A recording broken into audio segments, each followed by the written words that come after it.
And over the last year, it has now been evident that the impact of COVID-19 is way beyond influenza-like conditions. It has been realized that COVID-19 affects many more organs and not only the lungs or the respiratory tract. One such organ is the heart. Every year, the World Heart Day is observed on the 29th of September to spread awareness about the importance of keeping the heart fit and safe from any cardiovascular disease, CVD, and stroke. According to the World Health Organization, more than 70 million people die from heart disease every year, and CVD is responsible for at least half of all non-communicable diseases deaths, hence making it as world's #1 killer. Dr. Peter Moesi, Research Fellow at University of Aberdeen, joins us now from Scotland. Thank you for joining us on the program. When a patient tests positive for COVID-19, how is the heart affected? Thank you for having me, Millicent. When it comes to a patient testing positive to COVID-19, it depends on the progression of the disease. So the first thing is the individual at the level of mild or severe. Now, initially, in the early days of COVID-19, we initially thought that the SARS-CoV-2 virus was a respiratory illness. But over time, we now know that it has the capability to infect the lungs, the heart, and other organs within the body.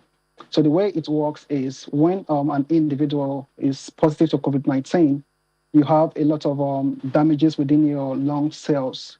And once you have accumulation of fluid within your lungs, it therefore leads to clog within the system, reducing the level of oxygen flow through the bloodstream to the heart.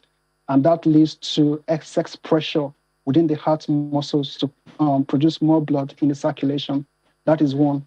We also know that SARS-CoV-2 do have the capability to cause some damages within the blood vessels within the lungs, where that can actually lead to blood clots. And it depends on where you are, basically. So you could have stuff like deep vein blood clots, thrombosis. You could also have pulmonary embolism as well.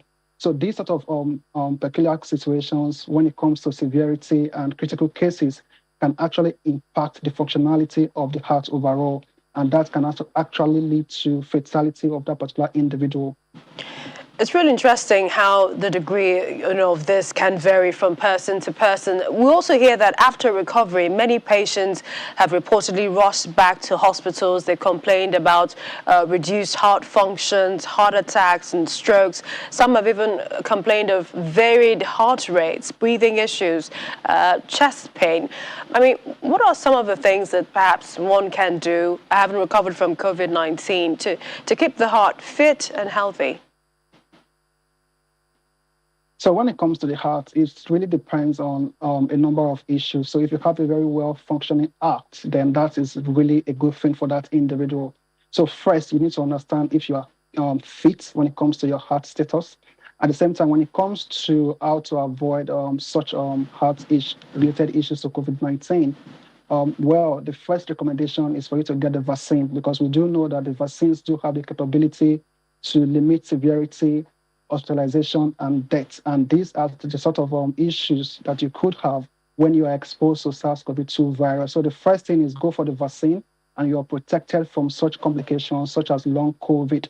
Also, when it comes to how to keep the heart functional, where you also have areas like exercise, so you could do more or regular exercises on a daily basis.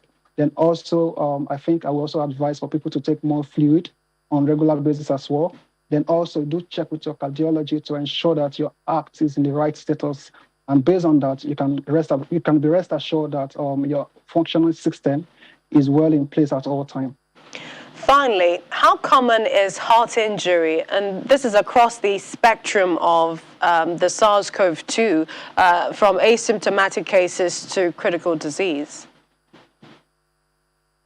So really, it's really based on the level of exposure, and if you are asymptomatic or if you are symptomatic as well, and if you get to the level of severity and critical cases. So take, for instance, if an individual is exposed to SARS-CoV-2 virus and that leads to high level of, let's say, viral load that could actually impact your lungs, thereby playing a significant role in the pressure on your heart, then that is really a big issue for that individual.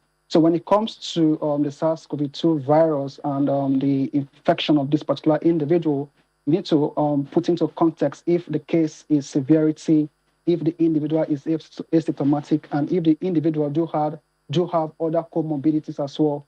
Also, we do know that when it comes to the SARS-CoV-2 virus, people who are exposed when it comes to asymptomatic, you can't really say if you have damaged lungs or if you have damaged heart as well, because until you go for a thorough medical check before you can say of a truth, based on my initial exposure, despite it's asymptomatic, my heart and the muscles are still in shape and intact. All right, we appreciate your time. Thank you so much, Dr. Peter Moesi, for joining us this Heart Day to talk about COVID-19 related issues and the heart. Thank you so much. Thank you for having me.